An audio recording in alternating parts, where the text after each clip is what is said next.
నా దీపము. యేసయ్యా నీవు వెలిగించినావు, సుడిగాలిలోనైనా జడివానలోనైనా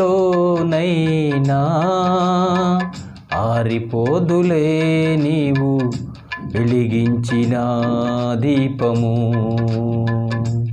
నీవు వెలిగించిన దీపము, నీవు వెలిగించిన దీపము, నా దీపము. యేసయ్యా నీవు వెలిగించినావు.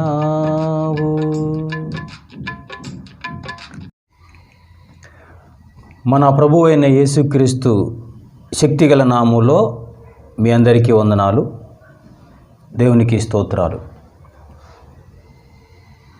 పరిశుద్ధ గ్రంథమైన బైబిల్లో కీర్తన గ్రంథం 18వ కీర్తన 28వ చరణంలో మనం చూసినట్లయితే, నా దీపము వెలిగించువాడవు నీవే, నా దేవుడైన యెహోవా చీకటిని నాకు వెలుగుగా చేయును. ఈ దినమున లోకమంతయు దీపాల పండుగ జరిగించుకున్నటువంటి ఆ తరుణంలో ప్రభు మనతో మాట్లాడుతున్నారు. దావీదు శత్రువుల చేతుల్లో నుండి శ్రమలు అనుభవిస్తున్నప్పుడు, సౌలు చేతుల్లో శ్రమలు అనుభవిస్తున్నప్పుడు, ఆ శ్రమల్లో నుండి పాడినటువంటి ఈ పాట, నా దేవా నా దేవా నా దీపం వెలిగించువాడవు నీవే, నా చీకటిని నాకు వెలుగుగా చేయును అని దావీదు రాస్తా ఉన్నారు. అంతేకాకుండా 2 సమూయేలు గ్రంథం, సమూయేలు రాసిన 2వ గ్రంథం 22:29లో చూసినట్లయితే, యెహోవా నీవు నాకు దీపమై ఉన్నావు, యెహోవా నీవు నాకు దీపమై ఉన్నావు. ఆయన మనకు దీపం. ఆయన నేలమట్టిని తీసి తన సారూప్యంలో చేసి జీవాత్మ నుంచి ప్రాణాత్మ శరీరాలను చేసి ఆయన మన హృదయం అనే ఒక దీపాన్ని మనలో ఉంచాడు. మన ప్రాణాత్మ శరీరాలను వెలిగించుటకు ఆయన మనకు దీపమై ఉన్నాడు. ఆయన నిత్యము వెలిగించుచున్నటువంటి దీపమై ఉన్నాడు. ప్రతి మనిషి తన శాపం నుండి, తన పాపం అనే చీకట్లో, తన క్రోధం అనే చీకట్లో ఉండి ఉన్నప్పుడు యెహోవా దీపమై ప్రతి చీకటిని ఆయన వెలుగుగా చేయుటకు శక్తిమంతుడు, ఆయన సమర్థుడు. కనుక దావీదు రాస్తున్నారు, పాడుతున్నాడు, నా దీపం వెలిగించువాడవు నీవే అని ఆయన పాట రాస్తున్నాడు. ఒక కార్యక్రమంలో ఎమ్మెల్యే గారు ఒక కార్యక్రమంలోనికి హాజరవుతున్నారు. ఆ కార్యక్రమంలో ఎమ్మెల్యే గారు వేదికపైకి ఎక్కి ఆ జనసమూహము ఉన్నటువంటి ఆ వేదిక ప్రక్కన వేదికపైకి ఆ ఎమ్మెల్యే గారు వెళ్ళి దీపం వెలిగించేటువంటి ఒక కార్యక్రమం ఉంటుంది. అయితే సభాధ్యక్షుడు చెప్పినట్టుగానే ఇప్పుడు ఎమ్మెల్యే గారు వచ్చి ఈ దీపాన్ని వెలిగిస్తాడు అని చెప్పగానే ఈ ఎమ్మెల్యే గారు వెళ్ళి ఆ అగ్గిపుల్ల వెలిగించి ఆ దీపంని వెలిగించినంతలోనే ఆ దీపం వెలిగినంతలోనే టప్పున ఆరిపోయింది. అప్పుడు ఎమ్మెల్యే గారు అక్కడున్న వాళ్ళందరూ కూడా చిందరబందర అయ్యారు. అయ్యింటి దీపం ఆరిపోయిందని. తీరా చూస్తే ఆ ఎమ్మెల్యే గారికి పిలిచినటువంటి వారి అనుచరులు, ఆ సిబ్బంది ఆ దీపంలో నూనె పోయడం మర్చిపోయారు. అప్పుడు అక్కడ ఉన్న వాళ్ళు అనుకున్నారు, అయ్యో నూనె పోయలేదా అనుకుంటున్నారు. ఆ ఎమ్మెల్యే గారు ఆ దీపాన్ని వెలిగించాలి అంటే నూనె కావాలి. అదే నా దేవుడు ఆ దీపాన్ని వెలిగించాలంటే ఆయన వేలుతో ఇలా చూపితే ఆ లైట్ వేలుతో చూపించగానే ఆ లైట్ వెలుగుతుంది. దేవుని నామానికి మహిమ కలుగునుగాక. దేవునికి స్తోత్రం. హల్లెలూయా. కనుక ఆయన అంటారు, నా దీపం వెలిగించువాడవు నీవే. నా దీపాన్ని నూనెలు వెలిగించలేవు, బంధువులు వెలిగించలేరు, స్నేహితులు వెలిగించలేరు, సర్వ సమాజం వెలిగించలేదు. కానీ ఒక ఆయన ఉన్నాడు, ఆయనే మన ప్రభువు అయిన యేసుక్రీస్తు. ఆయనే సాటి. ఆకాశము కింద ఆయన నామము తప్ప మరి ఒక నామము లేదు. కనుక నా దీపం వెలిగించేవాడవు నీవే అని దావీదు తన పాటలో రాసుకుంటున్నాడు. అయితే ఈ దీపం చేసేటువంటి కొన్ని అద్భుతాలను గురించి మనం తెలుసుకుందాం. దీపము మనుషుల పట్ల, సర్వ సమాజం పట్ల, సర్వలోకం పట్ల దీపము యెహోవాయే దీపమై ఉండగా, ఈ దీపము చేసేటువంటి కొన్ని అద్భుతాలను మనము తెలుసుకుందాం. ఒకానొక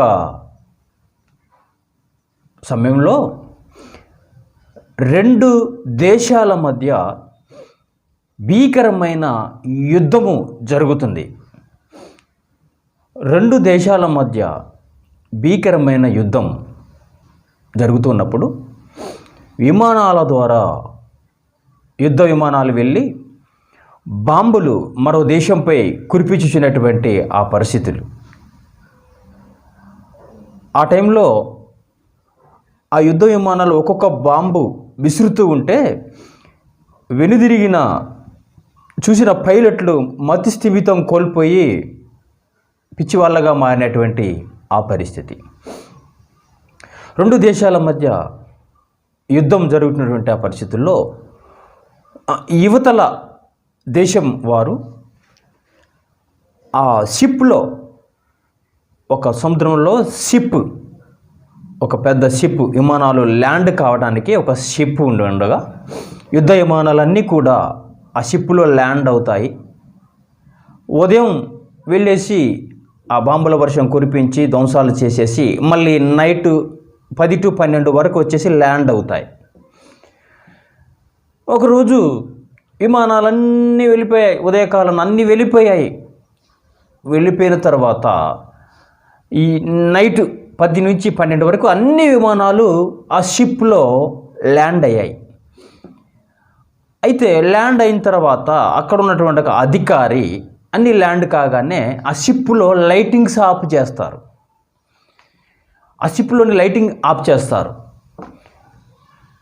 అయితే ఒకనొక రోజున అన్ని యుద్ధ విమానాలు వచ్చాయి, ల్యాండ్ అయ్యాయి అనుకొని లెక్క చూస్తే ఒక విమానము రాలేదు. సరే, అయినప్పటికీ ఎందు నిమిత్తం ఇన్ఫర్మేషన్ లేనందున ఆ షిప్లో ఉన్నటువంటి అధికారి 12 తర్వాత లైట్లు ఆఫ్ చేశాడు. షిప్లో ఉన్నటువంటి లైట్లు, సముద్రం మీద షిప్లో ఉన్నటువంటి లైట్లు ఆఫ్ చేశారు.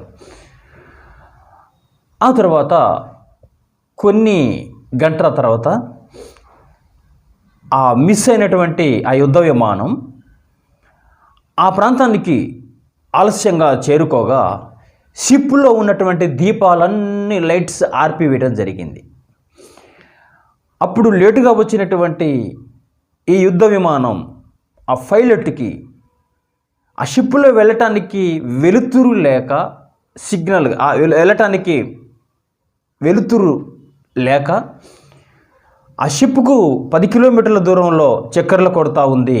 ఆ విమానం 15 కిలోమీటర్లు వెళ్ళి చక్కర్లు కొడుతూ ఉంది. కానీ ఆ షిప్లో చేరుకుంటానికి దీపాలు ఆర్పి ఉండగా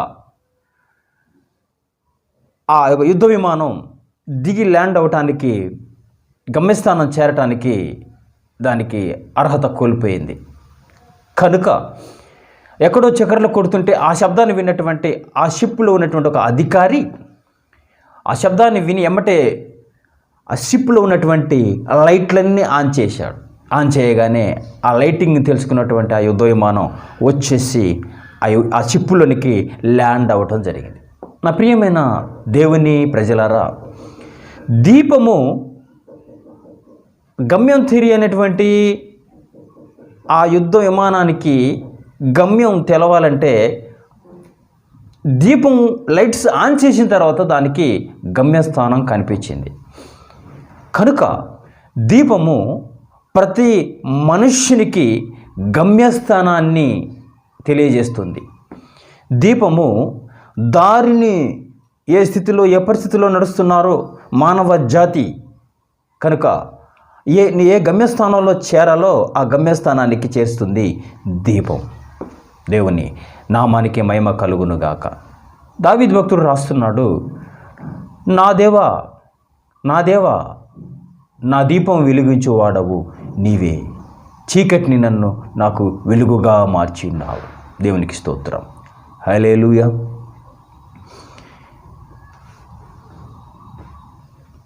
ఇంకా మనం చూసినట్లయితే యోహాను సువార్త 8వ అధ్యాయం 12వ వచనంలో మనం చూస్తే ప్రభు నేను లోకమునకు వెలుగై ఉన్నాను. మన ప్రభు లోకమంతా అనుకుంటుంది యేసుక్రీస్తు ఒక మతమని, యేసుక్రీస్తు ఒక మతాన్ని స్థాపించడానికి వచ్చాడని. కానీ ఆయన అంటున్నాడు పరిశుద్ధ గ్రంథంలో, నేను లోకానికి వెలుగయ్యాను, నేను ఈ లోకానికి మనిషిని పాపం నుండి శాపం నుంచి విడుదల చేయి పరలోకానికి చేర్చగల మార్గమై ఉన్నాను అని ఆయన చెప్తున్నాడు. సర్వ సమాజం యేసుక్రీస్తుని ప్రశ్నించినప్పుడు నేను మార్గాన్ని అన్నాడు. ఇది ఇక్కడ నేను లోకానికి వెలుగుని అంటున్నాడు. కనుక నా ప్రియమైన సోదరుడా సోదరులారా, దీపం వలన ఏమేమి ఉపయోగం కలుగుతుంది, దీపం వలన వచ్చేటువంటి దీపం వలన ఏమేమి జరుగుతాయో ఇంకా 2 విషయాలు మనం తెలుసుకుందాం. సముద్రంలోకి వేటగాళ్ళు వేటకి వెళ్ళేటప్పుడు వారి కుటుంబాల పోషణ నిమిత్తమై, వారి జనజీవన నిమిత్తమై, వారి కుటుంబాల పోషణ నిమిత్తమై సముద్రంలోకి షికారు చేసి వచ్చిన చేపల ద్వారా కుటుంబాలను జీవనం గడిపేటువంటి ఆ పరిస్థితులు. ఒక రోజున ఈ చేపల బెస్తా వాళ్ళందరూ కూడా, చేపలు వేటాడే వేటగారులందరూ కూడా సముద్రంలోనికి వెళ్ళారు. పడవలు వేసుకొని సముద్రంలోకి వెళ్ళారు. వెళ్ళిన తర్వాత వేట చేస్తున్నారు. సముద్రానికి అటువైపు, సముద్రానికి ఇటువైపు, సముద్రానికి అటువైపు చేస్తున్నటువంటి ఆ పరిస్థితుల్లో ఒక తుఫాను సంభవించింది. ఆ తుఫాను సంభవించినటువంటి ఆ పరిస్థితుల్లో ఒడ్డు ఎటువైపు వారికి అర్థం కావట్లేదు.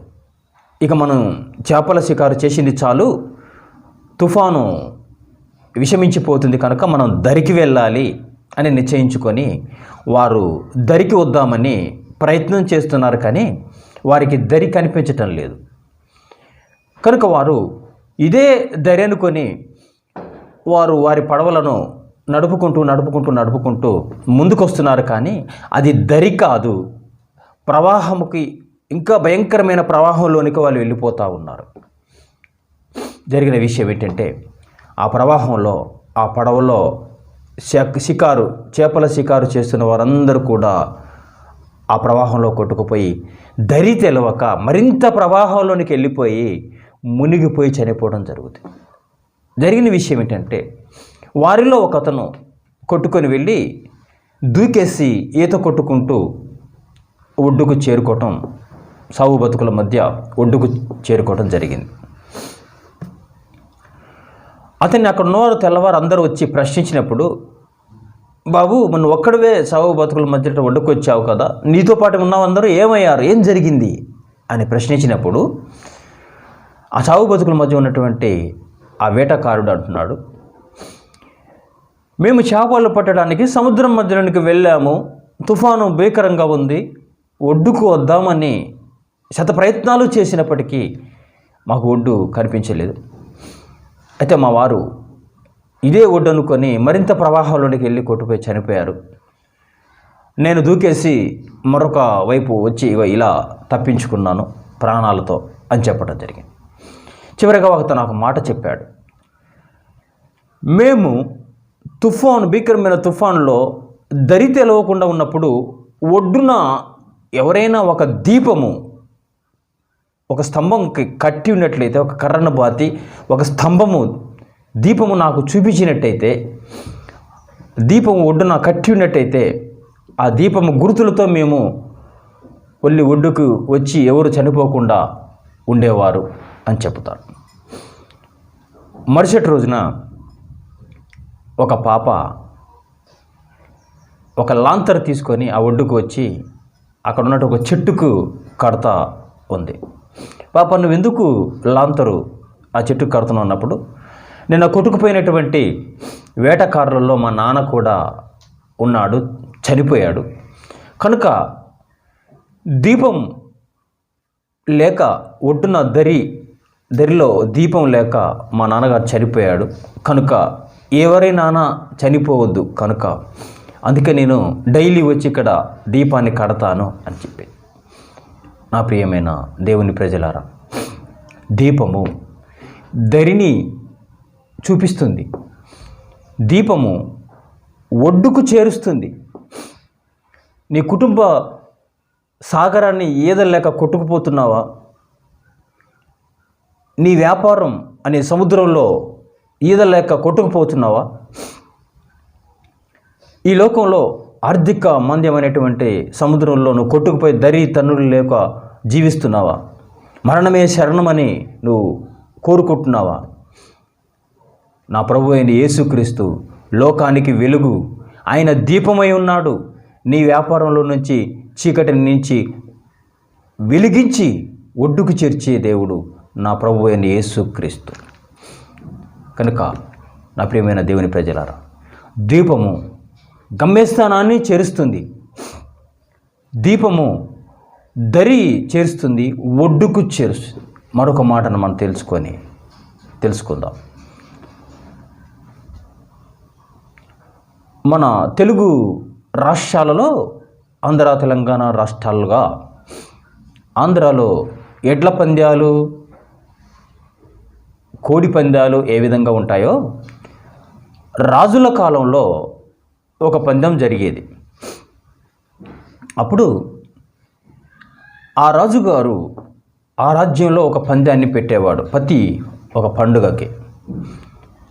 అప్పుడు ఆ పందెం ఏమిటి అంటే, ఆ పోటీ ఏమిటంటే, ఆ రాజుగారి రాజ్యంలో ఉన్నటువంటి ప్రాంతంలో ఒక నది ఉంటుంది. ఆ నదిలో ఎముకలు కొరికేటువంటి చలి ఉంటుంది. ఆ చలికాలం, భీకరమైన ఎముకలు కొరిగేటువంటి ఆ చలి ప్రాంతంలో, ఆ కాలంలో రాజుగారు ఒక పోటీని ఏర్పాటు చేశారు. ఒక రోజు మొత్తం, ఒక పగలు, ఒక రాత్రి మొత్తం ఆ నదిలో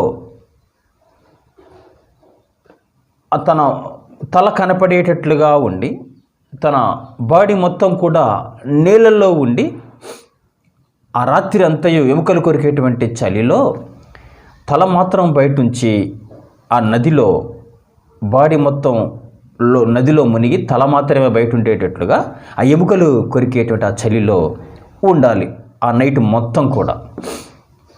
ఆ పందెంలో అందరూ ముందుకు రాకపోగా ఒక పేదవాడు తన కూతురి వివాహం నిమిత్తమై ఆర్థికంగా ఉండి ఉన్నందున ఈ పోటీ ద్వారా గెలిస్తే వచ్చిన పారితోషికంతో కూతురు వివాహం చేయాలని ప్రాణాలు సైతం లెక్క చేయకుండా ముందుకు వచ్చాడు ఒక పేదవాడు.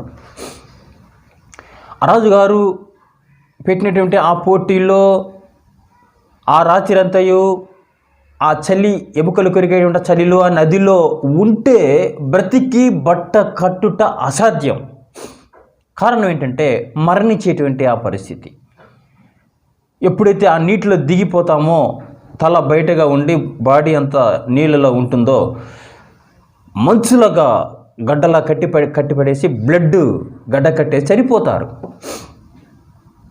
కనుక ఆ పందానికి ఎవరు ముందుకు రారు. కనుక ఒక పేదవాడు తన కూతురి వివాహం నిమిత్తం ఆర్థికంలో ఉండి వచ్చేశాడు. రాజుగారు బృందం చెప్పినటువంటి టయానికి అతడు వెళ్ళి ఆ నదిలో రాత్రిరంతయు తల బయట ఉంచి బాడీ మొత్తం నీళ్ళలో ఉంచి ఉన్నాడు. కానీ ఆ పోటీలో నుంచి అతను ప్రాణాలతో బయటికి వచ్చాడు. అందరికీ ఆశ్చర్యం వేసేసింది. ఏంటి అసలు బ్రతకకూడని వ్యవహారం కదా ఆ పరిస్థితి అని అతన్ని అడిగినప్పుడు, అదిగో అబ్బాయి, నువ్వు ఎముకలు కొరికే చల్లి బ్లడ్ గడ్డ కడుతుంది కదా, నువ్వు ఎలా బ్రతికి వచ్చావు, బయటికి ఎలా గెలిచావు అని ఆ ప్రాంతం వారు అందరూ అడిగినప్పుడు అతను అంటాడు, అయ్యా, ఈ పందెం కఠినమైనదే, అయినప్పటికీ నా కూతురి వివాహ నిమిత్తం ఆర్థికంగా నేను ఉన్నప్పటికీ ఈ పోటీలో చనిపోతానేమో అనుకున్నాను, చనిపోవలసిందే. కానీ నేను నీళ్ళలో దిగి ఉండగానే నా ఒళ్ళంతా గడ్డ కట్టిపోయినట్టుగా అనిపించింది, ఒళ్ళంతా ఐసు గడ్డలాగా అనిపించింది. తల బయట ఉంది, దేహం అంతా బాడీ అంతా నీళ్ళలో ఉన్నప్పటికీ నదిలో. నేను ఎందుకు బతికి బయటపడ్డానంటే నా ఒళ్ళంతా ఐస్ గడ్డలాగా అయినప్పటికీ నేను అటు ఇటు చూసినప్పుడు కూడా చనిపోయేటువంటి ఆ పరిస్థితి ఉన్నాను. అప్పుడు నేను అటు ఇటు చూసినప్పుడు రాజుగారి కోట మీద నాకు ఒక కాగడ వెలుగుతూ కనిపించింది. అప్పుడు నేను ఆ నీళ్ళలో బ్లడ్ ఐస్ గడ్డలు కట్టేటువంటి ఆ పరిస్థితిలో నీలకపోయేటువంటి ఆ పరిస్థితిలో చనిపోయేటువంటి పరిస్థితి ఉన్నప్పటికీ నాలో వేడిమి లేక ఎలా నా పరిస్థితి అని నేను ఆలోచిస్తుండగా రాజుగారి కోట మీద నుంచి ఒక కాగడ నాకు వెలగడం కనిపించింది. దేవుని నామానికి మహిమ కలుగునుగాక. అప్పుడు నేను ఆ కాగడ వైపే రాత్రి అంతయు కాగడ వైపు చూడగా ఆ కాగడాలో వెలుగుతున్నటువంటి కాగడాలో ఆ యొక్క అగ్ని నాలో వేడిమిని పుట్టించి నా బ్లడ్ గడ్డ కట్టకుండా వేడిమిని పుట్టించి నేను ఈ పోటీలో పందెంలో గెలవగలిగాను. దేవునికి స్తోత్రం, హల్లెలూయా. కనుక దీపము ఇతను చనిపోయేటువంటి రక్తము గడ్డ కట్టి చనిపోయేటువంటి ఆ పరిస్థితిలో రాజుగారి కోట మీద ఉన్నటువంటి కాగడాలో ఉన్నటువంటి అగ్ని దీపము ఇతనిలో ప్రాణాత్మ శరీరాలను రగిలింపజేసింది ఆ దీపము. దేవునికి స్తోత్రం, హల్లెలూయా. కనుక దీపము ప్రాణాత్మ శరీరాలను ఆత్మతో రగిలింపచేస్తుంది. ప్రతి విశ్వాసిని, ప్రతి ఒక్క సంఘమును, ప్రతి ఒక్క సార్వత్రిక యొక్క సంఘమును పరిశుద్ధాత్మ రగిలింపుతో కాల్చి ఆయన సారీపురంలోకి చేస్తుంది ఈ దీపము. కనుక నా ప్రియమైన దేవుని ప్రజలారా, దీపము గమ్యస్థానానికి చేరుస్తుంది, దీపము దరికి చేరుస్తుంది, ఒడ్డుకు చేరుస్తుంది. దీపము ప్రాణాత్మ శరీరాల్లో పరిశుద్ధాత్మ రగిలింపును తీసుకువస్తుంది. ఆయన కొరకు జీవించుటకు కృపను ఆయన వెలుగై ఉన్నలాగున మనల్ని వెలిగింపచేస్తుంది, లోకాన్ని వెలిగింపచేస్తుంది. కనుక ఆయన అంటాడు, దావీదు రాస్తారు, నా దేవా నా దేవా నా దీపం వెలిగించువాడవు నీవే, చీకటిని నాకు వెలుగుగా మార్చున్నావు. నా ప్రియమైన దేవుని ప్రజలారా, ఇటు మాటలు వినుచున్న నువ్వు వెలిగింపబడి ఆయన మధ్యాకాశంలోకి రానే ఉన్నాడు. కనుక నువ్వు దరిద్రన ఉన్నావా, చీకటిలో ఉన్నావా, నిన్ను నువ్వు తెలుసుకొని ఆయన దీపమై ఉన్నాడు. కనుక నిన్ను వెలిగించి నీ జీవితాన్ని శశశ్యామలుగా మార్చి ఎత్తైన స్థలంలో నిలబెట్టుటకు ఆయన శక్తిమంతుడు, సమర్థుడు. కనుక ఇట్టి మాటలు మన వినికిట్లో దేవుడు దీవించి ఆశీర్వదించునుగాక. ఆమె ప్రార్థన. మహోన్నతుడు నా తండ్రి, స్తోత్రం తండ్రి, ఇప్పటివరకు మీరు మాట్లాడినటువంటి ఈ మాటలను బట్టి స్తోత్రం తండ్రి. దీపం ద్వారా కలుగుటువంటి మేలులను గురించి మీరు మాట్లాడారు తండ్రి. ఈ మాటలు వింటున్న ప్రతి ఒక్క బిడ్డను ఆశీర్వదించండి. వారి యొక్క కుటుంబాలతో కృప హస్తాలుగా చెబుతున్నాను. కృపలో వర్ధిల్ల చేయండి.